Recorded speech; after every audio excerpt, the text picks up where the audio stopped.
ਤੁਸੀਂ ਕੈਨੇਡਾ ਦੇ ਵਿੱਚ ਸੀਗੇ ਜਦੋਂ ਸ਼੍ਰੀ ਦਰਬਾਰ ਸਾਹਿਬ ਤੇ ਅਟੈਕ ਹੋਇਆ। ਕਿਹੜੇ ਮਕਸਦ ਦੇ ਨਾਲ ਤੁਸੀਂ ਭਾਰਤ ਆਏ ਅਤੇ ਇੱਥੇ ਆ ਕੇ ਕਿਹੜੇ ਕੇਸ ਦੇ ਵਿੱਚ ਤੁਹਾਨੂੰ ਸਜ਼ਾ ਹੋਈ? 92 ਦੀ ਜੁਲਾਈ 16 ਨੂੰ ਬੰਬੇ ਰੇਲਵੇ ਸਟੇਸ਼ਨ ਦਾਦਰ ਉੱਥੇ ਮੈਨੂੰ ਅਰੈਸਟ ਕੀਤਾ ਗਿਆ।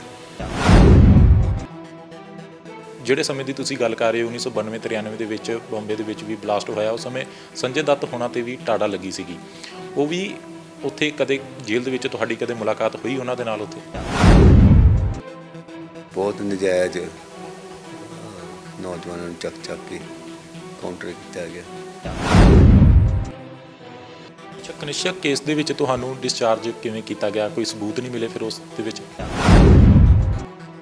RCMP ਦੇ 2 ਅਫਸਰ ਆਏ ਤੇ ਮੈਨੂੰ ਸੱਦਿਆ ਗਿਆ ਤੇ ਮੈਨੂੰ ਪਹਿਲਾਂ ਉਹਨੇ ਵਧਾਈ ਦਿੱਤੀ ਕਿ ਤੁਹਾਨੂੰ ਅਸੀਂ ਡਿਸਚਾਰਜ ਕਰਤਾ ਉਸ ਕੇਸ 'ਚੋਂ। ਕਦੇ ਜੇਲ੍ਹ ਦੇ ਵਿੱਚ ਰਹਿ ਕੇ ਫਿਰ ਮਨ ਦੇ ਵਿੱਚ ਖਿਆਲ ਆਇਆ ਕਿ ਕੈਨੇਡਾ ਦੇ ਵਿੱਚ ਚੰਗੀ ਭਲੀ ਜ਼ਿੰਦਗੀ ਜਿਉ ਰਹੇ ਸੀ, ਪਰਿਵਾਰ ਵਧੀਆ ਤਰੀਕੇ ਨਾਲ ਜਿਉ ਰਹੇ ਸੀ, ਪਰ ਹੁਣ ਜੇਲ੍ਹ ਦੇ ਵਿੱਚ ਕੱਟਣਾ ਪੈ ਰਿਹਾ? ਕਦੇ ਕੋਈ ਮਲਾਲ ਹੋਇਆ? ਜਦੋਂ ਫਿਰ ਕਿਸੇ ਸੰਘਰਸ਼ ਲਈ ਤੁਸੀਂ ਤੁਰਦੇ ਆ ਆਪਣੇ ਮਨ 'ਚ ਤੋਂ ਨਫਾ ਨਹੀਂ ਸੋਚਿਆ ਜਾਂਦਾ। ਜਦੋਂ 84 ਦਾ ਦੌਰ ਸੀਗਾ, 80 ਦੇ ਦੌਰ ਦੇ ਵਿੱਚ ਕਹਿੰਦੇ ਪਾਕਿਸਤਾਨ ਬਹੁਤ ਸਪੋਰਟ ਕਰਦਾ ਰਿਹਾ ਪੰਜਾਬ ਨੂੰ, ਪਾਕਿਸਤਾਨ ਤੋਂ ਹਥਿਆਰ ਮੰਗਵਾਏ ਜਾਂਦੇ ਸੀ, ਪਾਕਿਸਤਾਨ ਹਥਿਆਰਾਂ ਦੀ ਸਪਲਾਈ ਕਰਦਾ ਸੀ। ਤੁਹਾਡੇ ਤੋਂ ਵੀ ਹਥਿਆਰ ਬਰਾਮਦ ਹੋਏ ਸੀ, ਤੁਹਾਡੇ ਕੋਲ ਹਥਿਆਰ ਕਿੱਥੋਂ ਆਏ ਸੀ? ਪਾਕਿਸਤਾਨ ਦੇ ਵਿੱਚ ਟ੍ਰੇਨਿੰਗ ਦਿੱਤੀ ਜਾਂਦੀ ਸੀ ਉਸ ਸਮੇਂ? ਉਦੋਂ ਜਾਂਦੇ ਸੀ ਇੱਥੋਂ। ਸੰਨ 80 ਦਾ ਦੌਰ ਪੰਜਾਬ ਕਦੇ ਨਹੀਂ ਭੁੱਲ ਸਕਦਾ, ਕਿਉਂਕਿ ਇਸ ਦੌਰਾਨ ਪੰਜਾਬ ਦੇ ਵਿੱਚ ਬਹੁਤ ਕੁਝ ਹੋਇਆ, ਵਾਪਰਿਆ, ਸਿੱਖਾਂ ਦੇ ਨਾਲ ਬਹੁਤ ਕੁਝ ਹੋਇਆ।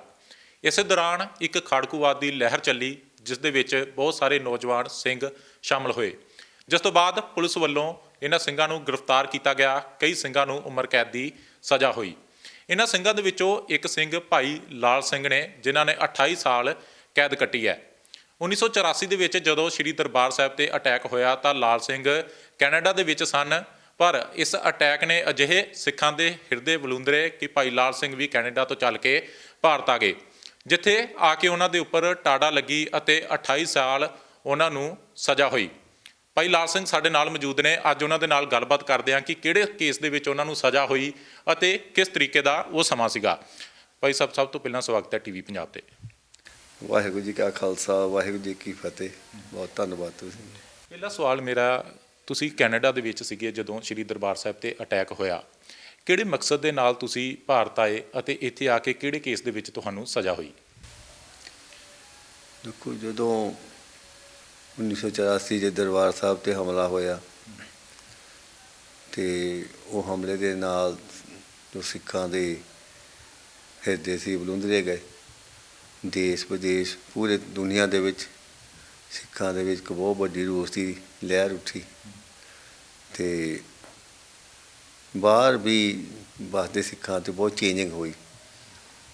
ਸਾਰਿਆਂ ਨੇ ਆਪਣੇ ਪਿਛੋਕੜ ਨੂੰ ਯਾਦ ਕੀਤਾ ਤੇ ਉਹਦੇ ਬਾਰੇ ਸੋਚਿਆ ਵਿਚਾਰਿਆ ਤੇ ਇਸੇ ਤਰ੍ਹਾਂ ਮੈਂ ਵੀ ਸੀ ਉੱਥੇ ਸੀਗੇ, ਕੈਨੇਡਾ ਸੀ ਉਦੋਂ, ਤੇ ਸਾਰੇ ਨੌਜਵਾਨ ਵਾਪਸ ਆਪਣੇ ਧਰਮ ਵੱਲ ਨੂੰ ਮੋੜੇ ਤੇ ਬਹੁਤ ਆਪਣੇ ਯਾਨੀ ਕਿ ਸਿੱਖਾਂ ਦੇ ਵਿੱਚ ਉਦੋਂ ਬਦਲਾਅ ਆਇਆ। ਤੇ ਮੈਂ ਉੱਥੇ ਪਹਿਲਾਂ ਮੇਰੇ ਕੁਝ ਕੇਸ ਪੈ ਗਏ ਸੀ ਅਮਰੀਕਾ ਦੇ ਵਿੱਚ ਤੇ ਕੈਨੇਡਾ ਦੇ ਵਿੱਚ, ਤੇ ਜਿਨ੍ਹਾਂ ਵਿੱਚ ਇੱਕ ਅਮਰੀਕਾ 'ਚ ਸੀ, ਉੱਥੋਂ ਫਿਰ ਮੈਂ ਕੇਸ ਤੋਂ ਬਾਅਦ ਫਿਰ ਕੈਨੇਡਾ 'ਚ ਪਿਆ ਕਨਿਸ਼ਕਾ ਦਾ, ਤੇ ਫਿਰ ਮੈਂ ਵਾਪਸ ਆ ਗਿਆ ਇੱਧਰ। ਤੇ 92 ਦੀ ਜੁਲਾਈ 16 ਨੂੰ ਬੰਬੇ ਰੇਲਵੇ ਸਟੇਸ਼ਨ ਦਾਦਰ ਉੱਥੇ ਮੈਨੂੰ ਅਰੈਸਟ ਕੀਤਾ ਗਿਆ।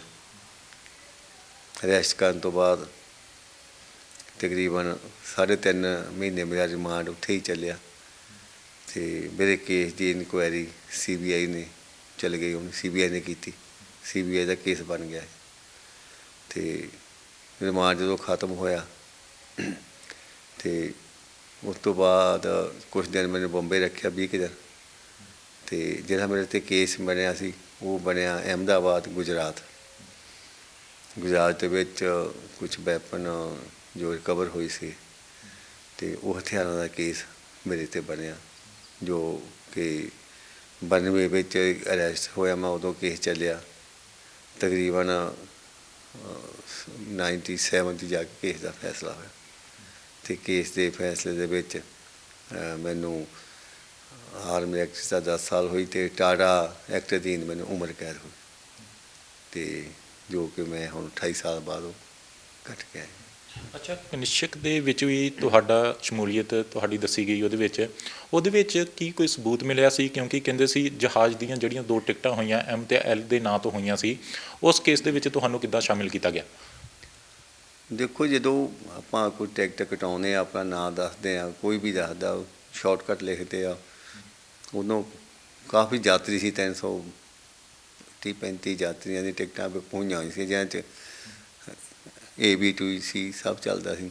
ਕੋਈ ਇੱਕ ਟਿਕਟ L ਸਿੰਘ ਅਤੇ ਇੱਕ M ਸਿੰਘ ਅਤੇ A ਸਿੰਘ ਦੇ ਨਾਂ 'ਤੇ ਉਹ ਬੁੱਕ ਹੋਈ ਸੀ, ਅਤੇ ਉਹਨਾਂ ਨੇ ਉਸੇ ਆਧਾਰ 'ਤੇ ਵੀ ਸਾਡੇ 'ਤੇ ਇੱਕ ਸ਼ੱਕੀ ਕੇਸ ਪਾ ਦਿੱਤਾ ਵੀ ਇੱਕ ਬੰਦੇ ਹੋ ਸਕਦੇ ਆ, ਅਤੇ ਵੀ ਇਹਨਾਂ ਨੇ ਆ ਨਾਂ ਦੇ ਟਿਕਟਾਂ ਬੁੱਕ ਕਰਾਈਆਂ, ਵੀ ਸ਼ਾਇਦ ਆਪ ਨਹੀਂ ਗਏ ਅਤੇ ਇਹਨੇ ਸਮਾਨ ਭੇਜਤਾ। ਅਤੇ ਉਹ ਕੇਸ ਕਾਫੀ ਲੰਮਾ ਚੱਲਿਆ, ਅਤੇ ਜਦੋਂ ਮੈਨੂੰ ਅਰੈਸਟ ਕੀਤਾ ਅਤੇ ਉੱਥੇ RCMP ਵਾਲੇ ਆਏ ਸੀਗੇ, ਕੈਨੇਡਾ ਪੁਲਿਸ। ਉਹਨਾਂ ਨੇ ਮੈਨੂੰ 5-6 ਦਿਨ ਪੁੱਛਗਿੱਛ ਕੀਤੀ ਪੂਰੀ, ਮੈਂ ਉਹਨਾਂ ਨੂੰ ਸਾਰਾ ਕੁਝ ਦੱਸਦਾ। ਅਤੇ ਉਹਨਾਂ ਨਾਲ ਉਦੋਂ ਲੇਡੀ ਵੀ ਆਈ ਸੀ, ਸ਼ਾਇਦ ਉਹ ਉਦੋਂ ਏਅਰਪੋਰਟ 'ਤੇ ਮੁਲਾਜ਼ਮ ਸੀ, ਕਾਊਂਟਰ 'ਤੇ ਜੋ ਟਿਕਟਾਂ ਬੋਰਡਿੰਗ ਕਰਦੀ, ਅਤੇ ਉਹਨੇ ਮੇਰੀ ਸ਼ਨਾਖਤ ਕੀਤੀ ਸੀ ਕਿ ਵੀ ਜਿਹਨੂੰ ਤੁਸੀਂ ਫੋਟੋਆਂ ਜੇ ਵੀਡੀਓ ਮੈਨੂੰ ਦਿਖਾਉਂਦੇ ਹੋ ਤਾਂ ਇਹ ਆ, ਪਰ ਮੈਂ 100% ਕਿੱਦਾਂ ਕਹਿਦਾ ਵੀ ਇਹੀ ਹੋਊਗਾ, ਅਤੇ ਸੱਚ ਬੋਲ ਕੇ ਗਈ ਉਹ। ਉਸੇ ਆਧਾਰ 'ਤੇ ਜਾਣੀ ਕਿ ਮੇਰੇ 'ਤੇ ਉਦੋਂ ਤੋਂ ਉਹ ਚੱਲ ਗਏ। ਤੁਹਾਡੇ 'ਤੇ ਸ਼ੱਕ ਕਿਉਂ ਕੀਤਾ ਗਿਆ? ਤੁਹਾਡੀ ਜਾਂ ਤੁਹਾਡੇ ਕਿਸੇ ਸਾਥੀ ਦੀ ਸ਼ਮੂਲੀਅਤ ਸੀਗੀ ਇਹਦੇ 'ਚ ਕੋਈ? ਨਹੀਂ, ਕੋਈ ਨਹੀਂ ਸੀ ਨਾ। ਉੱਥੋਂ ਦੱਸਿਆ ਵੀ ਨਾ ਬੁੱਕ ਸੀ, ਅਤੇ ਅਸੀਂ ਸਾਡੇ 'ਤੇ ਅਮਰੀਕਾ 'ਚ ਕੇਸ ਪੈ ਗਿਆ ਕਰਕੇ ਨਾ ਸਾਡੇ ਆ ਗਏ ਸੀਗੇ। ਉਹਨਾਂ ਨੇ ਉਸੇ ਆਧਾਰ 'ਤੇ ਕਿਹਾ ਵੀ ਹੋ ਸਕਦਾ ਇਹਨਾਂ ਨੇ ਇੱਥੇ ਵੀ ਇਹ ਨਾ ਕੀਤਾ ਹੋਵੇ, ਅਤੇ ਉਹ ਨਾਂ ਦੇ ਟਿਕਟ ਬੁੱਕ ਹੋਣ ਕਰਕੇ ਅਤੇ ਉਹਨਾਂ ਨੇ ਸਾਰਾ ਇਹ ਕੀਤਾ, ਰੌਲਾ ਪਾਇਆ। ਅੱਛਾ, ਜਦੋਂ ਤੁਸੀਂ ਕੈਨੇਡਾ ਤੋਂ ਭਾਰਤ ਆਏ, ਤੁਹਾਡੀ ਭਾਰਤ ਦੇ ਵਿੱਚ ਕਿਸੇ ਦੇ ਨਾਲ, ਜਥੇਬੰਦੀ ਦੇ ਨਾਲ ਕੋਈ ਗੱਲਬਾਤ ਸੀਗੀ? ਤੁਹਾਨੂੰ ਕਿਸੇ ਨੇ ਬੁਲਾਇਆ ਸੀ ਕਿ ਜਾਂ ਤੁਸੀਂ ਆਪ ਆਏ ਸੀ? ਅਤੇ ਉਦੋਂ ਤਕਰੀਬਨ ਕਾਫੀ ਉੱਧਰੋਂ ਨੌਜਵਾਨ ਹੋਰ ਵੀ ਆਏ ਸੀਗੇ, ਅਤੇ ਬਾਅਦ ਸ਼ਹੀਦ ਹੋਏ ਇੱਧਰ ਆਣ ਕੇ, ਅਤੇ ਇੱਦਾਂ ਫਿਰ ਹੌਲੀ ਸਾਰਿਆਂ ਨਾਲ ਕਾਫੀ ਜਥੇਬੰਦੀਆਂ ਨਾਲ ਕੰਟੈਕਟ ਹੋ ਗਏ, ਤਾਂ ਨਾਲ ਸੀਗਾ। ਉਸ ਸਮੇਂ ਮਨ ਦੇ ਵਿੱਚ ਕੀ ਸੀਗਾ ਕਿ ਕਿਸ ਮਕਸਦ ਦੇ ਨਾਲ ਭਾਰਤ ਜਾਣਾ? ਕਿਉਂਕਿ ਜਦੋਂ ਦਰਬਾਰ ਸਾਹਿਬ 'ਤੇ ਅਟੈਕ ਹੋਇਆ, ਉਸ ਤੋਂ ਬਾਅਦ ਸਿੱਖਾਂ ਵੱਲੋਂ ਬਦਲਾ ਵੀ ਲਿਆ ਗਿਆ ਇੰਦਰਾ ਗਾਂਧੀ ਨੂੰ ਸਤਵੰਤ ਤੇ ਬੇਅੰਤ ਵੱਲੋਂ। ਜਦੋਂ ਤੁਸੀਂ ਇੱਧਰ ਆਏ ਭਾਰਤ, ਉਦੋਂ ਕਿਹੜਾ ਮਕਸਦ ਕੀ ਸੀ ਤੁਹਾਡਾ ਕਿ ਭਾਰਤ ਜਾ ਕੇ ਕੀ ਕਰਨਾ? ਆਹੀ ਸਾਰੇ ਉਦੋਂ ਇਹੀ ਖਾਸ ਕਰਕੇ ਯੂਥ ਵਿੱਚ, ਜੰਗ ਵਿੱਚ ਇਹੀ ਸੀ ਵੀ ਸਾਨਾ ਜੋ ਕੁਛ ਹੋਇਆ ਸੀ ਉਹਦਾ ਬਦਲਾ ਲੈਣਾ, ਵੀ ਸਾਨਾ ਜੋ ਧੱਕਾ ਹੋਇਆ, ਜੋ ਵੀ ਸਾਡੇ 'ਤੇ ਜ਼ੁਲਮ ਹੋ ਰਿਹਾ, ਵੀ ਉਹਦਾ ਅਸੀਂ ਵੀ ਜਵਾਬ ਦੇਵਾਂਗੇ, ਅਤੇ ਬਹੁਤ ਹੱਦ ਤੱਕ ਨੌਜਵਾਨ ਇਹ 'ਚ ਕਾਮਯਾਬ ਹੋਏ। ਇੱਥੇ ਆ ਕੇ ਫਿਰ ਤੁਸੀਂ ਜਦੋਂ ਭਾਰਤ ਆਏ, ਸਭ ਤੋਂ ਪਹਿਲਾਂ ਕਿੱਥੇ ਲੈਂਡ ਹੋਏ ਅਤੇ ਕਿਹਨਾਂ ਦੇ ਨਾਲ ਰਹੇ ਤੁਸੀਂ ਇੱਥੇ? ਇੱਦਾਂ ਕੋਈ ਲੁਕ ਛੁਪ ਕੇ ਰਹਿੰਦੇ ਸੀ, ਇੱਦਾਂ ਹੀ ਸਾਰੇ ਉਦੋਂ ਸਾਰੇ ਇੱਦਾਂ ਹੀ। ਅਤੇ ਇੱਥੇ ਜਿਹਨਾਂ ਸਿੰਘਾਂ ਦੇ ਕੰਟੈਕਟ ਸੀਗੇ, ਅਤੇ ਉਹ ਫਿਰ ਮੈਨੂੰ ਮਿਲੇ। ਮੈਂ ਦਇਆ ਸਿੰਘ ਲੌਰੀਅਨ, ਪ੍ਰੋਫੈਸਰ ਭੁੱਲਰ ਸਾਹਿਬ, ਦਲਜੀਤ ਸਿੰਘ ਬਿੱਟੂ, ਸਾਰਿਆਂ ਨੂੰ। ਉਸ ਸਮੇਂ ਕਿਹਾ ਜਾਂਦਾ ਸੀ ਕਿ ਸਿੰਘਾਂ ਨੂੰ ਪਾਕਿਸਤਾਨ ਦੀ ਵੀ ਸਪੋਰਟ ਕਾਫੀ ਰਹੀ ਹੈ, ਤੁਸੀਂ ਵੀ ਕਾਫੀ ਦੇਸ਼ਾਂ ਦੇ ਵਿੱਚ ਰਹੇ ਹੋ। ਪਾਕਿਸਤਾਨ ਕਦੇ ਗੇੜਾ ਲੱਗਾ ਤੁਹਾਡਾ ਵੀ? ਹਾਂ, ਮੈਂ ਰਿਹਾ ਉੱਥੇ, ਹਾਂ ਗਿਆ ਸੀ। ਜਿਹੜੀ ਇਹ ਹਥਿਆਰਾਂ ਦੀ ਰਿਕਵਰੀ ਤੁਹਾਡੇ ਤੋਂ ਅਹਿਮਦਾਬਾਦ ਤੋਂ ਹੋਈ ਸੀ? ਹਾਂਜੀ, ਇਹ ਜਦੋਂ ਮੈਂ ਬੰਬੇ ਫੜਿਆ ਗਿਆ, ਅਰੈਸਟ ਹੋ ਗਿਆ, ਉਸ ਤੋਂ ਬਾਅਦ ਉੱਥੇ ਉਹ ਹਥਿਆਰ ਫੜੇ ਗਏ, ਅਤੇ ਉਹ ਹਥਿਆਰ ਫਿਰ ਸਾਰੇ ਮੇਰੇ 'ਤੇ ਪਾਏ ਗਏ। 1992 ਦੇ ਵਿੱਚ? 92 ਜੁਲਾਈ 'ਚ। ਉਸੇ ਦੌਰਾਨ ਤੁਹਾਡੇ 'ਤੇ ਪਹਿਲਾਂ ਆਰਮਜ਼ ਐਕਟ ਦਾ ਕੇਸ ਦਰਜ ਕੀਤਾ ਗਿਆ, ਅਤੇ ਉਸੇ ਸਮੇਂ ਤੁਹਾਡੇ 'ਤੇ ਟਾਡਾ ਵੀ ਲਗਾਈ ਗਈ? ਹਾਂਜੀ, ਉਦੋਂ ਟਾਟਾ ਕਾਨੂੰਨ ਚੱਲਦਾ ਸੀ, ਖਾਸ ਕਰਕੇ ਸਿੱਖ ਮੁੰਡੇ ਜੋ ਵੀ ਨੌਜਵਾਨ ਫੜੇ ਜਾਂਦੇ ਸੀ ਜਾਂ ਕੋਈ ਵੀ ਸਿੱਖ ਫੜਿਆ ਜਾਂਦਾ ਸੀ, ਅਤੇ ਜੇ ਆਰਮ ਫੜੇ ਜਾਂਦੇ ਸੀ ਜਾਂ ਵੈਸੇ ਵੀ, ਅਤੇ ਉੱਥੇ ਟਾਰਾ ਲਾਉਂਦੇ ਸੀ। ਤੇ ਬਹੁਤ ਵੱਡੀ ਗਿਣਤੀ 'ਚ ਉਦੋਂ ਟਾਰਾ ਲੱਗੀ। 1997 ਦੇ ਵਿੱਚ ਤੁਹਾਨੂੰ ਉਮਰ ਕੈਦ ਦੀ ਸਜ਼ਾ ਸੁਣਾਈ ਗਈ। ਹਾਂਜੀ, 1997 ਦੇ ਵਿੱਚ ਸਾਨੂੰ ਸਜ਼ਾ ਹੋ ਗਈ ਅਤੇ ਉਮਰ ਕੈਦ। ਅਤੇ ਉਸ ਤੋਂ ਬਾਅਦ ਜਦ ਉਦੋਂ ਟਾਟਾ ਵੈਸੇ ਵਾਪਸ ਹੋ ਗਈ ਸੀ, ਲੇਕਿਨ ਕੇਸ ਸਾਡੇ ਟਾਟਾ 'ਚ ਰਜਿਸਟਰਡ ਹੋ ਚੁੱਕੇ ਸੀ ਕਰਕੇ ਟਾਟਾ ਚੱਲੀ, ਅਤੇ ਉਹਨੂੰ ਮੈਂ 7 ਸਾਲ ਫਿਰ ਉੱਥੇ ਅਹਿਮਦਾਬਾਦ ਹੀ ਰਿਹਾ ਜੇਲ੍ਹ 'ਚ। ਅੱਛਾ, ਤੁਹਾਨੂੰ ਅਹਿਮਦਾਬਾਦ ਹੀ ਰੱਖਿਆ ਗਿਆ ਕਿ ਜਾਂ ਪਹਿਲਾਂ ਤੁਸੀਂ ਬੰਬੇ ਸੀਗੇ, ਉੱਥੇ ਸ਼ਿਫਟ ਕੀਤਾ ਗਿਆ ਤੁਹਾਨੂੰ? ਬੰਬੇ ਮੈਂ 20 ਕੁ ਦਿਨ ਰਿਹਾ, ਤੋਂ ਕੇਸ ਅਹਿਮਦਾਬਾਦ ਦਾ ਸੀਗਾ, ਅਤੇ ਉੱਥੇ ਅਹਿਮਦਾਬਾਦ ਹੀ ਫਿਰ ਮੈਨੂੰ ਸ਼ਿਫਟ ਕਰਤਾ। ਸਾਡਾ ਕੇਸ ਅਹਿਮਦਾਬਾਦ ਜੇਲ੍ਹ ਦੇ ਅੰਦਰ ਹੀ ਚੱਲਿਆ ਸਾਰਾ। ਉਸ ਸਮੇਂ ਬਹੁਤ ਲੋਕਾਂ 'ਤੇ ਟਾਡਾ ਲੱਗੀ ਸੀਗੀ, ਪੰਜਾਬ ਦੇ ਵਿੱਚ ਵੀ ਬਹੁਤ ਸਿੰਘਾਂ 'ਤੇ ਟਾਡਾ ਲੱਗੀ। ਉਸ ਸਮੇਂ ਜਿਹੜੇ ਸਮੇਂ ਦੀ ਤੁਸੀਂ ਗੱਲ ਕਰ ਰਹੇ ਹੋ, 1992-93 ਦੇ ਵਿੱਚ ਬੰਬੇ ਦੇ ਵਿੱਚ ਵੀ ਬਲਾਸਟ ਹੋਇਆ, ਉਸ ਸਮੇਂ ਸੰਜੇ ਦੱਤ ਹੋਣਾ 'ਤੇ ਵੀ ਟਾਡਾ ਲੱਗੀ ਸੀਗੀ। ਉਹ ਵੀ ਉੱਥੇ ਕਦੇ ਜੇਲ੍ਹ ਦੇ ਵਿੱਚ ਤੁਹਾਡੀ ਕਦੇ ਮੁਲਾਕਾਤ ਹੋਈ ਉਹਨਾਂ ਦੇ ਨਾਲ ਉੱਥੇ? ਨਹੀਂ, ਮੁਲਾਕਾਤ ਨਹੀਂ ਹੋਈ। ਮੈਂ ਜਦੋਂ ਬੰਬੇੋਂ ਆ ਗਿਆ, ਉਹ ਬਾਅਦ ਵਿੱਚ ਅਰੈਸਟ ਹੋਏ, ਬਾਅਦ ਵਿੱਚ ਆਇਆ। ਜਿਹੜੀ ਹਾਈ ਸਿਕਿਉਰਟੀ ਜਿਹੜੀ ਅਸੀਂ ਰਹੇ ਹਾਂ ਉੱਥੇ, ਉਹ ਉਸੇ ਜੇਲ੍ਹ ਥਾਣੇ 'ਚ ਉਹ ਰਿਹਾ, ਅਤੇ ਉੱਥੇ ਕੇਸ ਚੱਲਿਆ। ਅੱਛਾ, ਉਸ ਸਮੇਂ ਮਾਹੌਲ ਕਿੱਦਾਂ ਦਾ ਸੀ, ਹਾਲਾਤ ਕੀ ਸੀ ਪੰਜਾਬ ਦੇ? ਕਿਉਂਕਿ ਪੁਲਿਸ ਦੇ ਉੱਪਰ ਵੀ ਬਹੁਤ ਸਾਰੇ ਸਵਾਲ ਉੱਠਦੇ ਨੇ ਕਿ ਪੁਲਿਸ ਵੱਲੋਂ ਨਾਜਾਇਜ਼ ਕੀਤਾ ਗਿਆ ਸਿੰਘਾਂ ਦੇ ਨਾਲ। ਤੁਸੀਂ ਕੀ ਸਮਝਦੇ ਹੋ, ਕਿਉਂਕਿ ਤੁਸੀਂ ਉਹ ਦੌਰ ਹੰਢਾਇਆ, ਤੁਸੀਂ ਇੰਨੇ ਸਾਲ ਸਜ਼ਾ ਵੀ ਕੱਟੀ, ਤੁਸੀਂ ਕੀ ਸਮਝਦੇ ਹੋ ਕਿ ਉਸ ਸਮੇਂ ਪੰਜਾਬ ਦਾ ਮਾਹੌਲ ਕਿੱਧਰ ਨੂੰ ਸੀ? ਮਾਹੌਲ ਤਾਂ ਬਹੁਤ ਖਰਾਬ ਸੀ ਉਦੋਂ, ਅਤੇ ਬਹੁਤ ਝੂਠੇ ਮੁਕਾਬਲੇ ਹੋਏ ਜਿਹੜੇ, ਅਤੇ ਬਹੁਤ ਨਜਾਇਜ਼ ਨੌਜਵਾਨਾਂ ਨੂੰ ਚੱਕ ਕੇ ਕਾਊਂਟਰ ਕੀਤਾ ਗਿਆ। ਪਰ ਪਿੰਡਾਂ ਦੇ ਵਿੱਚੋਂ ਖਾਸ ਕਰ ਮਾਝੇ ਦੇ ਵਿੱਚ ਤਾਂ ਘਰਾਂ ਦੇ ਘਰ ਖਾਲੀ ਹੋ ਗਏ ਸੀ, ਅਤੇ ਬਹੁਤ ਲੋਕਾਂ ਨੇ ਜ਼ੁਲਮ ਸਹਿਆ ਉਦੋਂ ਪਾਤੇ ਸੀ।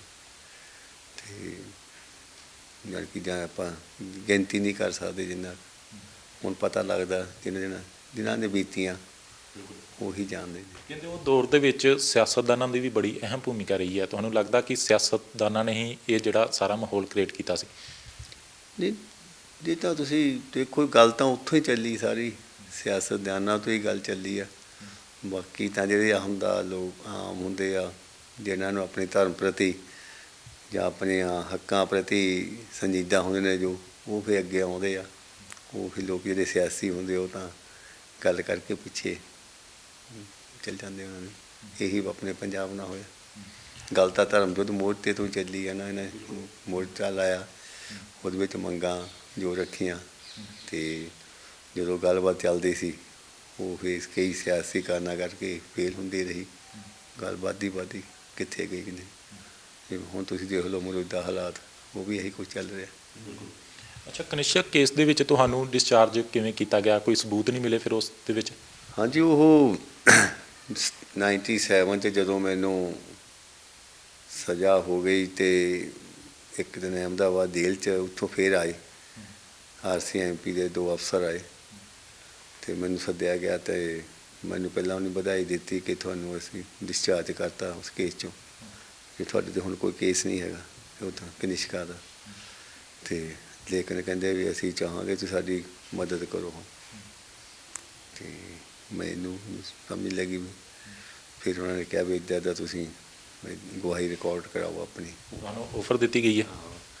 ਅਤੇ ਕਹਿੰਦੇ ਵੀ ਤੁਹਾਨੂੰ ਜਿੰਨੀ ਤੁਸੀਂ ਜੋ ਵੀ ਚਾਹੇ ਅਮਾਊਂਟ ਹੈ ਓਪਨਲੀ ਆ, ਅਤੇ ਜੋ ਤੁਸੀਂ ਮੰਗ ਲਓ ਤੁਹਾਨੂੰ ਸਿਟੀਜ਼ਨ ਦੇਵਾਂਗੇ, ਕਿਸੇ ਵੀ ਕੰਟਰੀ 'ਚ ਲੈ ਕੇ ਜਾਵਾਂਗੇ, ਅਤੇ ਤੁਹਾਨੂੰ ਹਰ ਤਰ੍ਹਾਂ ਅਸੀਂ ਕਰਾਂਗੇ। ਮੈਨੂੰ 2-3 ਘੰਟੇ ਇੱਦਾਂ ਕਰਦੇ ਰਹੇ ਗੱਲਬਾਤ, ਮੈਂ ਨਾ ਕਰਤੀ ਸੀ।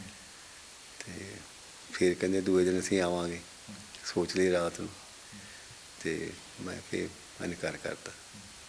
ਉਸ ਤੋਂ ਬਾਅਦ ਤਕਰੀਬਨ 2000 ਦੀ ਗੱਲ ਹੈ, ਫਿਰ ਜਲੰਧਰ ਆਏ, ਉਹਨਾਂ ਨੇ ਫਿਰ ਉਹੀ ਦੁਹਰਾਇਆ ਦੁਬਾਰਾ। ਕਿਹਨਾਂ ਦੇ ਖਿਲਾਫ ਗਵਾਹੀ ਦੇਣ ਲਈ ਕਹਿੰਦੇ ਸੀ? ਉੱਥੇ ਉਦੋਂ ਅਰੈਸਟ ਕੀਤੇ ਹੋਏ ਸੀਗੇ ਕੈਨੇਡਾ ਦੇ ਵਿੱਚ 2 ਸਿੰਘ, ਸ਼ਾਇਦ ਮਲਕ ਸੀ, ਇੱਕ ਬਾਗਨੀ ਸਾਹਿਬ, ਉਹਨਾਂ ਦਾ ਕੇਸ ਚੱਲਦਾ ਸੀ। ਅਤੇ ਮੈਂ ਫਿਰ ਜਲੰਧਰ ਵੀ ਉਹੀ ਕਿਹਾ, ਮੈਂ ਕਿਹਾ ਨਹੀਂ, ਮੈਂ ਇਹ ਕੰਮ ਨਹੀਂ ਕਰਨਾ।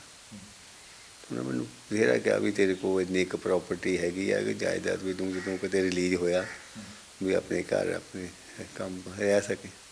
ਮੈਂ ਕਿਹਾ ਜੋ ਮੇਰੀ ਪ੍ਰਮਾਤਮਾ ਨੇ ਜੋ ਮੇਰੀ ਕਿਸਮਤ 'ਚ ਲਿਖੀ ਜਾਂ ਜੋ ਵੀ ਮੈਂ ਕੀਤਾ ਵੀ ਉਹਦੇ ਲਈ ਮੈਂ ਕੈਨੇਡਾ 'ਚ ਸੀਗਾ, ਅਮਰੀਕਾ 'ਚ ਸੀਗਾ, ਮੈਂ ਛੱਡ ਗਈ ਅਤੇ ਮੈਨੂੰ ਇਹ ਅੱਛਾ, ਕਿੰਨੇ ਸਾਲ ਦੀ ਤੁਹਾਡੀ ਉਮਰ ਸੀ ਜਦੋਂ ਤੁਹਾਡੇ ਤੇ ਇਹ ਕੇਸ ਟਾਡਾ ਪਈ ਤੁਹਾਡੇ ਤੇ?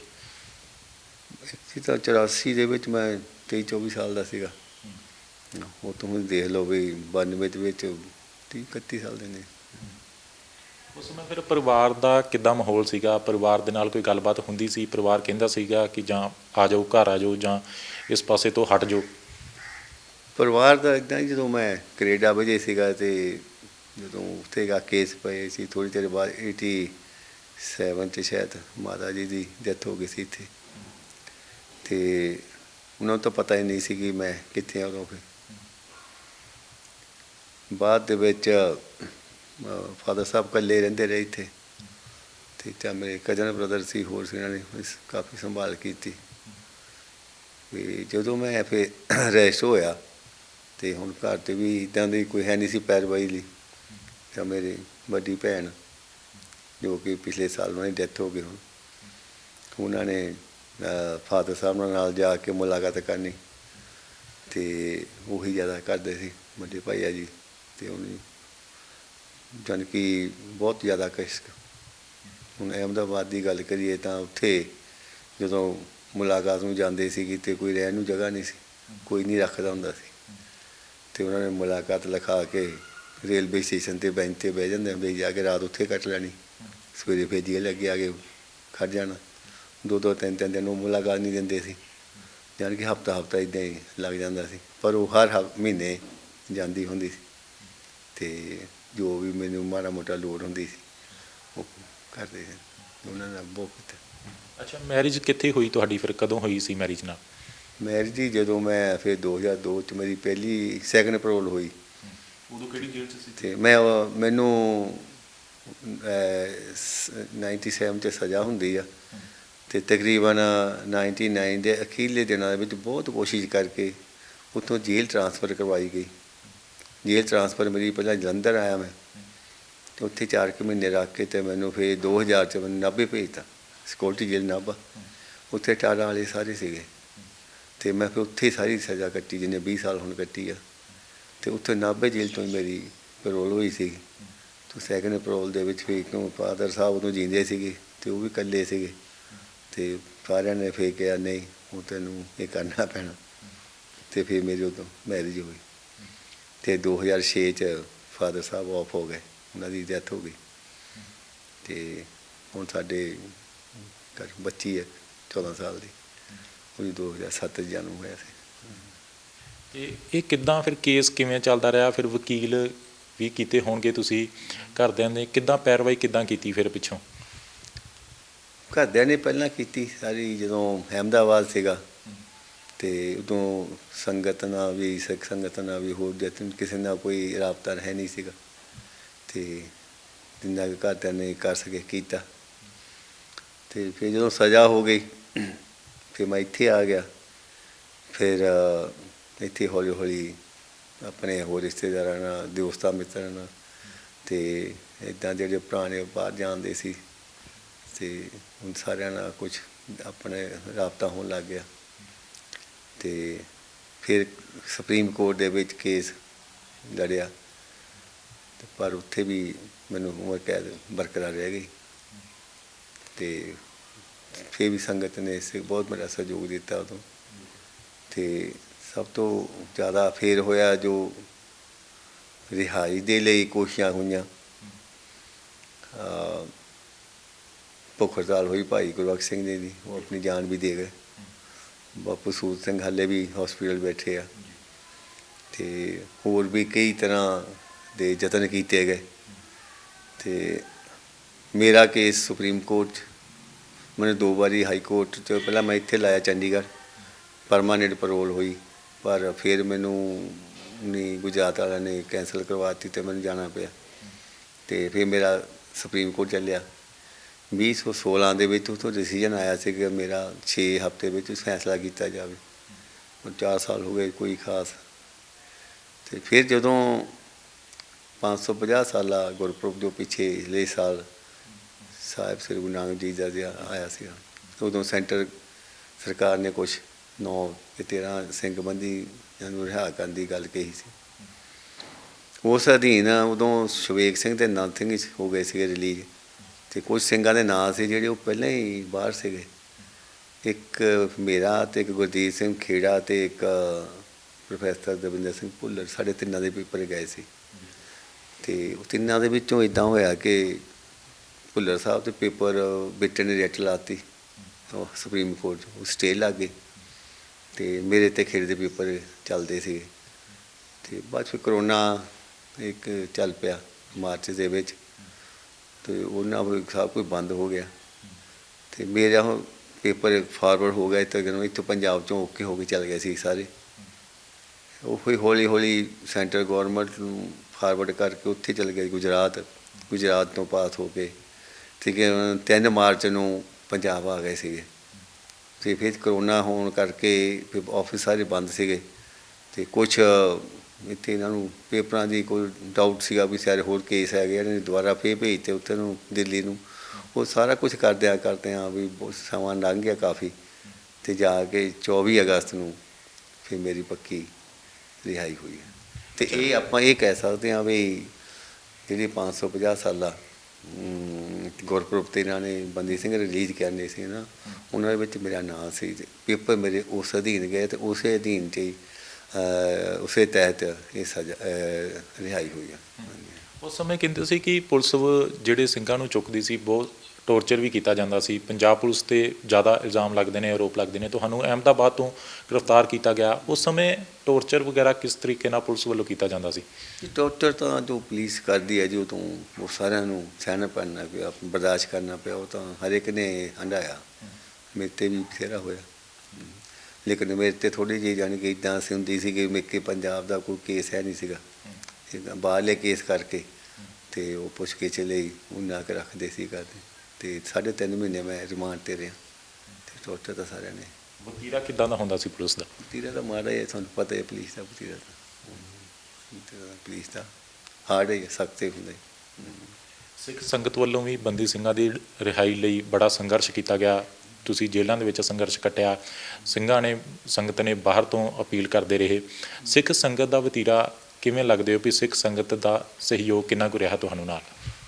ਨਹੀਂ ਦੇਖੋ, ਜਿੱਥੇ ਤੱਕ ਸਿੱਖ ਸੰਗਤ ਦੀ ਗੱਲ ਆ ਨਾ, ਮੈਂ ਬਹੁਤ ਜ਼ਿਆਦਾ ਜਿਹੜੀ ਸਿੱਖ ਸੰਗਤ ਆਪਣੇ ਇਹਨਾਂ ਮੁੱਦਿਆਂ ਨੂੰ ਸੰਜੀਦਾ ਹੋ ਕੇ ਲੈਂਦੀ ਆ, ਅਤੇ ਉਹ ਜਿੰਨਾ ਵੀ ਹੋ ਸਕੇ ਉਹ ਹਰ ਤਰ੍ਹਾਂ ਮਦਦ ਕਰਨ ਦੀ ਕੋਸ਼ਿਸ਼ ਕਰ। ਪਹਿਲਾਂ ਸਿੱਖ ਹਾਲਾਤ ਇੱਦਾਂ ਦੇ ਸੀਗੇ, ਅਤੇ ਨਹੀਂ ਸੀ ਹੋਇਆ, ਕਿਸੇ ਦਾ ਕੰਟੈਕਟ ਨਹੀਂ ਹੁੰਦਾ ਸੀ, ਅਤੇ ਹੁਣ ਤਾਂ ਜਾਣ ਕੇ ਇੱਦਾਂ ਕਹਿ ਸਕਦੇ ਹਾਂ ਵੀ ਆਪਾਂ ਕਿਸੇ ਨਾ ਕਿਸੇ ਤਰ੍ਹਾਂ ਜਥੇਬੰਦੀਆਂ ਹੈਗੀਆਂ, ਕੁਛ ਪੰਥਕ ਸ਼ਖਸੀਅਤਾਂ ਬਾਹਰ ਹੈਗੀਆਂ, ਅਤੇ ਸਿੱਖ ਸੰਗਤ ਰਲ ਕੇ ਇੱਦਾਂ ਵੀ ਜਿੰਨੀ ਕੁ ਹੋਵੇ ਪੈਰਵਾਈ ਕਰਨ ਦੀ ਕੋਸ਼ਿਸ਼ ਕਰਦੇ। ਪਰ ਇੱਕ ਸਮਾਂ ਜ਼ਰੂਰ ਸੀਗਾ ਵੀ ਬਹੁਤ ਕੁਛ ਜਿਹੜਾ ਹੰਢਾਉਣਾ ਪਿਆ, ਅਤੇ ਵਕੀਲ ਕਰਨੇ ਵੀ ਔਖੇ ਸੀਗੇ, ਅਤੇ ਘਰ ਦੇ ਤਾਂ ਵਿਚਾਰੇ ਪਹਿਲਾਂ ਹੀ ਪੁਲਿਸ ਦੇ ਸਤਾਏ ਹੋਏ ਸੀ, ਕਿੱਥੇ ਵੀ ਇੱਦਾਂ ਕਰਨੀਆਂ ਸੀ। ਅੱਛਾ, ਘਰਦਿਆਂ ਨੂੰ ਵੀ ਫਿਰ ਪੁਲਿਸ ਉਦੋਂ ਟੋਰਚਰ ਜਾਂ ਤੰਗ ਕਰਦੀ ਸੀ? ਘਰਦਿਆਂ ਨੂੰ ਤਾਂ ਪਹਿਲਾਂ ਘਰਦਿਆਂ ਨੂੰ ਕਰਦੀ ਸੀ, ਤੁਹਾਨੂੰ ਜੇਲ੍ਹ ਦੇ ਵਿੱਚ ਮਿਲਦੀਆਂ ਸੀ? ਪਹਿਲਾਂ ਘਰਦਿਆਂ ਨੂੰ ਕਰਦੀ ਸਮਾਂ ਆ ਕੇ, ਬਾਕੀ ਕੇਸ ਵਾਲਿਆਂ ਨੂੰ ਤਾਂ ਪਿੱਛੋਂ ਕਰ ਦਿੰਦੇ ਸੀ। ਅਤੇ ਹੁਣ ਵੀ ਹਾਲੇ ਕਈ ਸਿੰਘਾਂ ਦੇ ਪਤਾ ਹੀ ਆਉਂਦੇ ਆ, ਜਾਂ ਜਿੱਦਾਂ ਆਉਂਦਾ ਆਪਾਂ ਪੜ੍ਹਦੇ ਹਾਂ, ਦੇਖਦੇ ਹਾਂ ਵੀ ਉਹਨਾਂ ਨੂੰ ਕਿਸੇ ਨੇ ਸਾਰ ਨਹੀਂ ਲਈ ਜਾਂ ਕਿੱਦਾਂ ਨਹੀਂ, ਤਾਂ ਪਤਾ ਲੱਗਦਾ। ਲੇਕਿਨ ਫਿਰ ਵੀ ਕਿਸੇ ਨਾ ਕਿਸੇ ਤਰ੍ਹਾਂ ਹੁਣ ਪਹੁੰਚ ਜ਼ਰੂਰ ਹੋ ਰਹੀ ਆ ਵੀ ਹਰ ਇੱਕ ਦਾ ਜਿੰਨੀ ਵੀ ਹੋ ਸਕੇ ਕੀਤੀ ਜਾਵੇ। ਹੁਣ ਇੰਗਲੈਂਡ ਦੇ ਵਿੱਚ ਜਥੇਬੰਦੀਆਂ ਬਣ ਗਈਆਂ ਆ, ਜਿੱਦਾਂ ਕੋਈ ਸੰਸਥਾਵਾਂ ਨੇ ਉਹ ਬੰਦੀ ਸਿੰਘਾਂ ਦੀਆਂ ਪੈਰਵਾਈ ਕਰ ਰਹੀਆਂ, ਉਹਨਾਂ ਕੇਸਾਂ ਦੀਆਂ ਵੀ, ਅਤੇ ਘਰਾਂ ਦੀ ਵੀ ਕਰ ਰਹੇ ਨੇ। ਅਤੇ ਸਿੱਖ ਸੰਗਤ ਦਾ ਬਹੁਤ ਦੇਣ। ਮੈਂ ਖਾਸ ਕਰਕੇ ਮੈਂ ਆਪਣੇ ਲਈ ਤਾਂ ਜ਼ਰੂਰ ਕਹੂੰਗਾ ਕਿ ਮੈਂ ਸਮੁੱਚੀ ਹੀ ਸਿੱਖ ਸੰਗਤ ਦਾ, ਪੰਥਕ ਸ਼ਖਸੀਅਤਾਂ ਦਾ, ਸਮੂਹ ਪੰਥਕ ਜਥੇਬੰਦੀਆਂ ਦਾ ਬਹੁਤ ਰਿਣੀ ਆ ਧੰਨਵਾਦ ਕਰਦਾ ਵੀ ਜਿਨ੍ਹਾਂ ਨੇ ਹਰ ਤਰ੍ਹਾਂ ਇੱਕ ਅਰਦਾਸ ਕਰਨੀ ਬਹੁਤ ਵੱਡੀ ਗੱਲ ਆ। ਜਦੋਂ ਭੁੱਖ ਹੜਤਾਲ ਹੋਈ ਅਤੇ ਕੈਨੇਡਾ, ਅਮਰੀਕਾ, ਇੰਗਲੈਂਡ, ਆਸਟ੍ਰੇਲੀਆ, ਜੋ ਸਾਰੇ ਜਗ੍ਹਾ 'ਤੇ ਸਿੰਘਾਂ ਨੇ ਉੱਥੋਂ ਦਿਆਂ ਨੇ ਗੁਰਦੁਆਰਿਆਂ ਵਿੱਚ ਭੁੱਖ ਹੜਤਾਲ ਵੀ ਕੀਤੀ ਹੈ, ਅਰਦਾਸਾਂ ਕੀਤੀਆਂ। ਤੋ ਹਾਲੇ ਵੀ ਕਈ ਬਹੁਤ ਜ਼ਿਆਦਾ ਗੁਰੂ ਘਰ ਜਿੱਥੇ ਡੇਲੀ ਅਰਦਾਸ ਹੁੰਦੀ ਆ। ਇਹਨਾਂ ਅਰਦਾਸਾਂ ਦਾ ਸਦਕਾ ਹੀ ਮੈਂ ਤਾਂ ਕਹਿੰਦਾ ਮੇਰੀ ਰਿਹਾਈ ਸੰਭਵ ਹੋਈ ਆ, ਅਤੇ ਮੈਂ ਬਹੁਤ ਉਹਨਾਂ ਦਾ ਧੰਨਵਾਦ ਆ ਪੂਰੀ ਸਿੱਖ ਸੰਗਤ ਦਾ। 28 ਸਾਲ ਬਹੁਤ ਲੰਬਾ ਸਮਾਂ ਹੁੰਦਾ ਹੈ। ਤੁਸੀਂ ਜੇਲ੍ਹ ਦੇ ਵਿੱਚ ਫਿਰ ਕੀ ਕੰਮ ਕਰਦੇ ਹੁੰਦੇ ਸੀ? ਕਿੱਦਾਂ ਦਾ ਕੰਮ ਤੁਹਾਡੇ ਤੋਂ ਕਰਵਾਇਆ ਜਾਂਦਾ ਸੀ ਉੱਥੇ ਜੇਲ੍ਹ 'ਚ? ਜਦੋਂ ਅਹਿਮਦਾਬਾਦ ਸੀਗਾ ਮੈਂ ਅੰਡਰ ਟਰਾਇਲ ਜਿਹਨੂੰ ਕਹੀਦਾ ਆਪਾਂ, ਜਦੋਂ ਸਜ਼ਾ ਨਹੀਂ ਸੀ, ਕੇਸ ਚੱਲਦਾ ਸੀ, ਉਦੋਂ ਕੰਮ ਨਹੀਂ ਕਹਿੰਦੇ, ਉਹ ਇੱਕ ਸਾਨੂੰ ਸਿਕਿਉਰਿਟੀ 'ਚ ਰੱਖਦੇ ਸੀ, ਅਤੇ ਉਹਨੇ ਇੱਕ ਹਾਈ ਬਾਰ ਕਹਿੰਦੇ ਹਾਈ ਸਿਕਿਉਰਿਟੀ ਸੀ, ਉਹ ਬੰਦ ਸੀ 24 ਘੰਟੇ, ਖੋਲ੍ਹਦੇ ਨਹੀਂ ਸੀ, ਪੈਰਾਂ 'ਚ ਬੇੜੀ ਪਾ ਕੇ ਰੱਖਦੇ ਸੀ। ਅਤੇ ਇੱਦਾਂ ਹੀ ਸਵੇਰੇ ਉੱਠਣਾ, ਆਪਣਾ ਇੱਦਾਂ ਇਸ਼ਨਾਨ ਕਰਨਾ, ਅਤੇ ਕਛਹਿਰਾ ਇੱਦਾਂ ਹੀ ਕੱਢ ਕੇ ਵੀ ਆਪਣਾ ਪਾਉਣਾ, ਇੱਦਾਂ ਜਾਣ ਕੇ ਬਹੁਤ ਔਖਾ ਹੁੰਦਾ ਸੀ ਉੱਥੇ। ਅਤੇ ਉੱਥੇ ਜ਼ਿਆਦਾ ਤੰਗ ਰਹੇ, ਅਤੇ ਫਿਰ ਬਸ ਇੱਕੋ ਹੀ ਸਹਾਰਾ ਜੋ ਗੁਰਬਾਣੀ ਦਾ, ਪਰਮਾਤਮਾ ਨੇ ਕਿਰਪਾ ਕੀਤੀ। ਘਰੋਂ ਵੀ ਕੁਛ ਗੁਟਕਾ ਸਾਹਿਬ ਵੱਡੇ ਮੰਗਾ ਲਏ, ਇੱਕ ਪਹਿਲਾਂ ਮੈਨੂੰ CBI ਨੇ ਦੇ ਦਿੱਤਾ ਸੀ, ਅਤੇ ਫਿਰ ਮੈਂ ਬਸ ਜਿੰਨਾ ਵੀ ਹੋ ਸਕਿਆ, ਜਿੰਨੇ ਘੰਟੇ ਵੀ, ਅਤੇ ਗੁਰਬਾਣੀ ਆਪਣੀ ਪੜ੍ਹਨੀ, ਬਾਣੀ ਕੰਠ ਕਰਨੀ, ਅਤੇ ਇੱਧਰ ਲੱਗੇ ਰਹੇ। ਨਾ ਕੋਈ ਮੈਨੂੰ ਬੁਲਾਉਂਦਾ ਸੀ, ਨਾ ਕੋਈ, ਮੈਂ ਕਿਸੇ ਨਾਲ ਮੇਰੇ ਕੋਲ ਆਉਂਦਾ ਕੋਈ ਨਹੀਂ ਸੀ, ਮੈਂ ਇਕੱਲਾ ਹੀ ਹੁੰਦਾ ਸੀ, ਅਤੇ ਉਹ ਸਮਾਂ ਕੁਛ ਜ਼ਿਆਦਾ ਔਖਾ ਸੀ। ਫਿਰ 4.5 ਸਾਲ ਬਾਅਦ ਜਦੋਂ ਕਈ ਕਾਰਨਾਂ ਵੱਲੋਂ ਬੜਾ ਤੰਗ ਹੋਏ, ਮੈਂ ਭੁੱਖ ਹੜਤਾਲ ਕਰਤੀ, ਅਤੇ ਮੇਰੀ ਭੁੱਖ ਹੜਤਾਲ ਤਕਰੀਬਨ 42 ਦਿਨ ਰਹੀ। ਅਤੇ ਦਰਮਿਆਨ ਭੈਣ ਇੱਕ ਵਾਰੀ ਮੁਲਾਕਾਤ ਨੂੰ ਗਈ, ਇਹਨਾਂ 'ਤੇ ਪ੍ਰੈਸ਼ਰ ਪਾਇਆ ਕਿ ਮੁਲਾਕਾਤ ਅਸੀਂ ਤਾਂ ਦੇਵਾਂਗੇ, ਤੁਸੀਂ ਉਹਨਾਂ ਨੂੰ ਮਨਾਓ। ਇਹਨਾਂ ਨੇ ਨਾ ਕਰਤੀ ਕਿ ਮੈਂ ਉਹਨਾਂ ਦੇ ਕੰਮ 'ਚ ਦਖਲ ਨਹੀਂ ਦੇਣਾ, ਅਤੇ ਵਾਪਸ ਆ ਗਏ। ਅਤੇ 42 ਮੇਰੇ ਜਾ ਕੇ ਉਹਨੇ ਮੇਰੀਆਂ ਗੱਲਾਂ ਮੰਨ ਲਈਆਂ। ਫਿਰ ਮੇਰੀ ਵੀ ਉਦੋਂ ਜਾਣ ਕੇ ਉਹਨਾਂ ਨੇ ਸੱਜਣ ਨੇ ਜਵਾਬ ਦੇ ਦਿੱਤਾ ਸੀ ਵੀ ਅੱਧਾ ਘੰਟਾ ਹੋਰ ਕੱਢੂਗਾ, ਜੇ ਤਾਂ ਤੁਸੀਂ ਗੱਲ ਮੰਨਣੀ ਆ ਠੀਕ ਆ, ਨਹੀਂ ਤਾਂ ਫਿਰ। ਅਤੇ ਸੋ ਇਹ ਗੱਲਾਂ ਤਾਂ ਤੁਹਾਨੂੰ ਜੇਲ੍ਹ ਦੇ ਵਿੱਚ ਆਮ ਜੇਲ੍ਹ ਦੇ ਵਿੱਚ ਤੁਸੀਂ ਰਹੇ, ਜਦੋਂ ਤੁਹਾਨੂੰ ਉਮਰ ਕੈਦ ਦੀ ਸਜ਼ਾ ਹੋ ਗਈ, ਉਸ ਤੋਂ ਬਾਅਦ ਤੁਹਾਡੀ ਮੈਰਿਜ ਹੋਈ 2002 ਦੇ ਵਿੱਚ ਪੈਰੋਲ 'ਤੇ ਆ ਕੇ, ਉਸ ਤੋਂ ਬਾਅਦ ਤੁਹਾਡੀ ਬੇਟੀ ਵੀ ਹੋਈ। ਕਦੇ ਜੇਲ੍ਹ ਦੇ ਵਿੱਚ ਰਹਿ ਕੇ ਫਿਰ ਮਨ ਦੇ ਵਿੱਚ ਖਿਆਲ ਆਇਆ ਕਿ ਕੈਨੇਡਾ ਦੇ ਵਿੱਚ ਚੰਗੀ ਭਲੀ ਜ਼ਿੰਦਗੀ ਜਿਉ ਰਹੇ ਸੀ, ਪਰਿਵਾਰ ਵਧੀਆ ਤਰੀਕੇ ਨਾਲ ਜਿਉ ਰਹੇ ਸੀ, ਪਰ ਹੁਣ ਜੇਲ੍ਹ ਦੇ ਵਿੱਚ ਕੱਟਣਾ ਪੈ ਰਿਹਾ, ਕਦੇ ਕੋਈ ਮਲਾਲ ਹੋਇਆ? ਨਹੀਂ, ਉਹ ਇੱਦਾਂ ਭਾਈ ਸਾਹਿਬ ਕਿ ਮੈਂ ਤੁਹਾਨੂੰ ਪਹਿਲਾਂ ਦੱਸ ਚੁੱਕਾ ਵੀ ਜੋ ਕੁਛ 84 'ਚ ਹੋਇਆ ਸੀਗਾ, ਇੱਕ ਮੂਵਮੈਂਟ, ਸੰਘਰਸ਼ ਇੱਕ ਚੱਲਿਆ, ਉਹਦੇ ਵਿੱਚ ਬਹੁਤ ਹਜ਼ਾਰਾਂ ਦੀ ਗਿਣਤੀ 'ਚ ਆਪਣੇ ਜਾਨਾਂ ਮਾਰ ਗਏ। ਆਪਾਂ ਸਿੱਖ ਇਤਿਹਾਸ ਪਿਛਲਾ ਦੇਖੀਏ, ਕਿਹੜੇ ਵੱਡੇ ਘੱਲੂ ਘਾਰੇ ਹੋਏ, ਅਤੇ ਗਿਣਤੀ ਦੇ ਰਹਿ ਜਾਂਦੇ ਸੀ ਸਿੰਘ। ਅਤੇ ਸਭ ਤੋਂ ਵੱਡੀ ਮਿਸਾਲ ਆ ਵੀ 10ਵੇਂ ਪਾਤਸ਼ਾਹ ਦੀ, ਜਦੋਂ ਵੱਡੇ ਸਾਹਿਬਜ਼ਾਦੇ ਇੱਦਾਂ ਕੋਲੋਂ ਲੰਘ ਜਾਂਦੇ ਆ, ਅਤੇ ਜਦੋਂ ਫਿਰ ਕਿਸੇ ਸੰਘਰਸ਼ ਲਈ ਤੁਸੀਂ ਤੁਰਦੇ ਆ ਜਾਂ ਕੋਈ ਮੂਵਮੈਂਟ ਚੱਲਦੀ, ਉਦੋਂ ਨਫਾ ਨਹੀਂ ਸੋਚਿਆ ਜਾਂਦਾ। ਮੈਂ ਤਾਂ ਹੀ ਗੱਲ ਕੀਤੀ ਕਿਉਂਕਿ ਉਸ ਸਮੇਂ ਜਵਾਨੀ ਦਾ ਜੋਸ਼ ਵੀ ਹੁੰਦਾ, ਉਸ ਸਮੇਂ ਜਿਹੜੀ ਸੱਟ ਵੱਜੀ ਉਹਦੀ ਵੀ ਜਿਹੜੀ ਸੀ ਗਰਮੀ ਸੀਗੀ ਉਦੋਂ, ਕਿ ਇਸ ਚੀਜ਼ ਦਾ ਬਦਲਾ ਲੈਣਾ ਜਾਂ ਜੋ ਵੀ ਸੀਗਾ ਉਸ ਸਮੇਂ ਤਾਂ ਸੀਗਾ। ਉਦੋਂ ਤੁਸੀਂ ਲਹਿਰ ਦੇ ਵਿੱਚ ਤੁਰ ਪਏ। ਉਸ ਤੋਂ ਬਾਅਦ ਜਦੋਂ ਤੁਹਾਡੇ ਮੈਰਿਜ ਲਾਈਫ ਸ਼ੁਰੂ ਹੋ ਗਈ, ਉਦੋਂ ਇੱਕ ਇਨਸਾਨ ਦੀ ਜ਼ਿੰਦਗੀ ਬਦਲ ਜਾਂਦੀ ਹੈ। ਮੈਂ ਉਦੋਂ ਦੀ ਗੱਲ ਕਰ ਰਿਹਾ ਕਿ ਉਦੋਂ ਕਦੇ ਖਿਆਲ ਆਇਆ? ਨਹੀਂ, ਫਿਰ ਇਹ ਇੱਦਾਂ ਦਾ ਨਹੀਂ ਕਿ ਆਪਾਂ ਕੋਈ ਪਛਤਾਵਾ ਕਰੀਏ, ਇੱਦਾਂ ਵੀ ਸਾਨੂੰ ਉਹ ਨਹੀਂ, ਕਿਉਂਕਿ ਇਹ ਉਹਦੇ ਭਾਣੇ 'ਚ ਹੀ ਹੋਇਆ। ਉਹਨੇ ਜਿਹਦੀ ਸੇਵਾ ਮੇਰੇ ਲਈ ਲਿਖੀ ਸੀ, ਜੋ ਮੇਰੇ ਤੋਂ ਲੈਣੀ ਸੀ, ਉਹ ਮੈਨੂੰ ਉੱਥੋਂ ਮੇਰੇ ਨਾਲ ਦੇ ਤੇ ਬਹੁਤ ਬੈਠੇ ਨੇ ਉੱਥੇ, ਉਹ ਮੇਰੇ ਤੋਂ ਹੀ ਲੈਣੀ ਸੀ, ਮੈਨੂੰ ਕਰਨੀ, ਮੈਂ ਕਰਨੀ ਸੀ, ਅਤੇ ਉਹ ਮੈਂ ਕੀਤੀ। ਜਿਵੇਂ ਨਿਮਾਣਾ ਜਿਹਾ ਸੀ ਇੱਕ, ਮੈਂ ਤਾਂ ਇੰਨੇ ਜੋਗਾ ਨਹੀਂ ਸੀ, ਅਤੇ ਜਿੰਨੀ ਵੀ ਮਹਾਰਾਜ ਨੇ ਸੋਝੀ ਬਖਸ਼ੀ। ਉਸ ਸਮੇਂ ਕਹਿੰਦੇ ਜਦੋਂ 84 ਦਾ ਦੌਰ ਸੀਗਾ, 80 ਦੇ ਦੌਰ ਦੇ ਵਿੱਚ ਕਹਿੰਦੇ ਪਾਕਿਸਤਾਨ ਬਹੁਤ ਸਪੋਰਟ ਕਰਦਾ ਰਿਹਾ ਪੰਜਾਬ ਨੂੰ, ਪਾਕਿਸਤਾਨ ਤੋਂ ਹਥਿਆਰ ਮੰਗਵਾਏ ਜਾਂਦੇ ਸੀ, ਪਾਕਿਸਤਾਨ ਹਥਿਆਰਾਂ ਦੀ ਸਪਲਾਈ ਕਰਦਾ ਸੀ। ਤੁਹਾਡੇ ਤੋਂ ਵੀ ਹਥਿਆਰ ਬਰਾਮਦ ਹੋਏ ਸੀ, ਤੁਹਾਡੇ ਕੋਲ ਹਥਿਆਰ ਕਿੱਥੋਂ ਆਏ ਸੀ? ਉਹ ਇੱਥੇ ਜਿੱਦਾਂ ਆ ਜਾਂਦੇ ਸੀ ਉੱਧਰੋਂ ਹੀ। ਹਾਂ, ਪਰ ਜਿੰਨੀ ਇੱਥੇ ਰੌਲਾ ਜ਼ਿਆਦਾ ਵੀ ਇੱਦਾਂ ਦੀ ਕੋਈ ਗੱਲ ਨਹੀਂ ਸੀਗੀ, ਮਦਦ ਦੀ ਇੰਨੀ ਕੋਈ। ਪਾਕਿਸਤਾਨ ਦੇ ਵਿੱਚ ਟ੍ਰੇਨਿੰਗ ਦਿੱਤੀ ਜਾਂਦੀ ਸੀ ਉਸ ਸਮੇਂ? ਉਦੋਂ ਜਾਂਦੇ ਸੀ ਇੱਥੋਂ, ਜਾਂਦੇ ਸੀ, ਇੰਨਾ ਨਹੀਂ ਜਿੰਨਾ ਆਪਾਂ ਇੱਥੋਂ ਸ਼ੋਅ ਕਰਦੇ ਵੀ ਕਦੇ ਕੈਂਪ ਲੱਗੇ ਹੋਣਗੇ ਅਜੇ ਤੱਕ ਉਹ ਕਰਦੇ ਸੀ ਉਹ ਜਿੰਨੇ ਕਿ ਸਾਰੀ ਜਵਾਨੀ ਦਾ ਜਿਹੜਾ ਤੁਹਾਡਾ ਸਮਾਂ ਸੀਗਾ 1984 ਦੇ ਵਿੱਚ ਤੁਸੀਂ 23-24 ਸਾਲ ਦੇ ਸੀਗੇ, ਉਦੋਂ ਤੋਂ ਲੈ ਕੇ ਤੁਹਾਡਾ ਸੰਘਰਸ਼ ਸ਼ੁਰੂ ਹੋਇਆ ਤੇ 28 ਸਾਲ ਤੁਸੀਂ ਸਜ਼ਾ ਵੀ ਕੱਟੀ ਜੇਲ੍ਹ ਦੇ ਵਿੱਚ। ਇੰਨਾ ਸਮਾਂ ਤੁਸੀਂ ਉੱਥੇ ਜੇਲ੍ਹ ਦੇ ਵਿੱਚ ਰਹੇ, ਜਦੋਂ ਦੁਬਾਰਾ ਆ ਕੇ ਪਰਿਵਾਰ ਦੇ ਨਾਲ ਹੁਣ ਤੁਸੀਂ ਦੁਬਾਰਾ ਸ਼ੁਰੂ ਕੀਤਾ ਹੈ, ਇੱਕ ਨਵੀਂ ਜ਼ਿੰਦਗੀ ਜੇਲ੍ਹ ਤੋਂ ਬਾਹਰ ਆ ਕੇ ਸ਼ੁਰੂ ਕੀਤੀ ਹੈ, ਹੁਣ ਕਿੱਦਾਂ ਦਾ ਮਹਿਸੂਸ ਕਰਦੇ ਹੋ? ਹੁਣ ਕੋਸ਼ਿਸ਼ ਕਰ ਰਹੇ ਹਾਂ ਹੁਣ ਬਈ ਆਪਾਂ ਕੁਛ ਫਿਲਦਾ ਆਪਣੇ ਕੋਈ ਮਾੜਾ ਮੋਟਾ ਕੋਈ ਕੰਮ ਕਰ। ਜੇਲ੍ਹ 'ਚੋਂ ਬੱਚਿਆਂ ਦੀ ਯਾਦ ਤਾਂ ਸਤਾਉਂਦੀ ਹੋਊਗੀ। ਤੇ ਜੇਲ੍ਹ ਤਾਂ ਜੇਲ੍ਹ ਹੀ ਆਖਰ ਜਿਹੜਾ ਇੱਕ ਪਰਿਵਾਰਕ ਹੁੰਦਾ ਜਾਂ ਦੁਨੀਆਦਾਰੀ ਆ, ਉਹ ਜੇ ਤਾਂ ਤੁਸੀਂ ਉਹਨਾਂ ਜੁੜੇ ਆ ਤਾਂ ਉਹ ਫਿਰ ਨਾਲ ਹੀ ਰਹਿਣੇ ਤੁਹਾਡੇ। ਅਤੇ ਹੁਣ ਆਏ ਆ ਕੋਈ ਦੇਖਦੇ ਥੋੜ੍ਹਾ ਕੋਈ ਕੰਮ ਕਰ ਕਰੀਏ ਤਾਂ ਕਰਦੇ ਆ, ਚਲੋ ਇਹਨਾਂ ਨਾਲ ਜੋ ਜਿੰਨਾ ਕੁ ਸਮਾਂ ਇਹਨਾਂ ਲਈ ਹੈਗਾ ਕਰੀਏ। ਅੱਛਾ, ਇੰਟਰਵਿਊ ਦੀ ਸਮਾਪਤੀ ਵੱਲ ਚੱਲਦੇ ਹਾਂ। ਮੇਰਾ ਆਖਰੀ ਸਵਾਲ ਹੈ, ਤੁਸੀਂ ਉਹ ਸਮਾਂ ਦੇਖਿਆ, ਇੱਕ ਸਮਾਂ ਹੁਣ ਫਿਰ ਚੱਲਦਾ ਪਿਆ, ਕਹਿੰਦੇ ਕਿ ਪੰਜਾਬ ਦੇ ਵਿੱਚ ਕਿਸਾਨ ਅੰਦੋਲਨ ਪੂਰੇ ਜ਼ੋਰਾਂ 'ਤੇ ਆ, ਕਹਿੰਦੇ ਪੰਜਾਬ ਨੂੰ ਦਬਾਉਣ ਦੀ ਕੋਸ਼ਿਸ਼ ਕੀਤੀ ਜਾ ਰਹੀ ਹੈ ਕੇਂਦਰ ਵੱਲੋਂ, ਕਹਿੰਦੇ ਕਿ ਉਹੀ ਮਾਹੌਲ ਬਣਦਾ ਜਾ ਰਿਹਾ ਜਿਹੜਾ 80 ਦੇ ਦਹਾਕੇ ਦੇ ਵਿੱਚ ਚੱਲਿਆ ਸੀਗਾ। ਤੁਹਾਨੂੰ ਲੱਗਦਾ ਕਿ ਅਜਿਹਾ ਮਾਹੌਲ ਉਦੋਂ ਵੀ ਕ੍ਰੀਏਟ ਹੋਇਆ ਸੀ ਅਤੇ ਹੁਣ ਵੀ ਦੁਬਾਰਾ ਕ੍ਰੀਏਟ ਕਰਨ ਦੀ ਕੋਸ਼ਿਸ਼ ਕੀਤੀ ਜਾ ਰਹੀ ਹੈ? ਦੇਖੋ ਜੀ, ਜਿਹੜਾ ਨੌਜਵਾਨ ਹੈ ਹਲੇ ਆਪਣਾ ਇੱਥੇ ਜ਼ਿਆਦਾ ਜ਼ਿਮੀਂਦਾਰੀ ਘਰਾਣੇ ਨਾਲ ਜੁੜਿਆ ਆ, ਅਸੀਂ ਸਾਰੇ ਆਪਾਂ ਜ਼ਿਮੀਂਦਾਰ ਅਤੇ ਜੋ ਆ ਨਵੇਂ ਬਿੱਲ ਆਏ ਆ ਇਹਨਾਂ ਦੇ ਵਿਰੋਧ ਦੇ ਵਿੱਚ ਜ਼ਿਮੀਂਦਾਰਾਂ ਨੇ ਜੋ ਇੱਕ ਧੱਕਾ ਜੋ ਲੈ ਕੇ ਚੱਲੇ ਨੇ, ਹੁਣ ਆਪਾਂ ਦੇਖਦੇ ਜਿੰਨੇ ਧਰਨੇ ਆ ਜਾਂ ਹੋਰ ਵੀ ਜ਼ਿਆਦਾ ਨੌਜਵਾਨ ਜਾ ਰਹੇ ਆ। ਅਤੇ ਨੌਜਵਾਨ ਜਿਹੜਾ ਹੁੰਦਾ ਵੀ ਫੈਸਲੇ ਬਹੁਤ ਜਲਦੀ ਲੈ ਲੈਂਦਾ, ਅਤੇ ਇਹੀ ਚਾਹੀਦਾ ਵੀ ਜਿੰਨਾ ਵੀ ਹੋ ਸਕੇ ਇਹਦਾ ਛੇਤੀ ਕੋਈ ਹੱਲ ਜ਼ਰੂਰ ਨਿਕਲਣਾ ਚਾਹੀਦਾ। ਅਤੇ ਜਦੋਂ ਗੱਲ ਵੱਧਦੀ ਜਾਂਦੀ ਪਤਾ ਨਹੀਂ ਹੁੰਦਾ ਕੋਈ ਸ਼ਰਾਰਤ ਕਿੱਦਾਂ ਦੀ ਵੀ ਕਰਾ ਦਿਆ ਨੌਜਵਾਨਾਂ ਤੋਂ ਕੁਝ ਕਰ ਲੈਣੇ।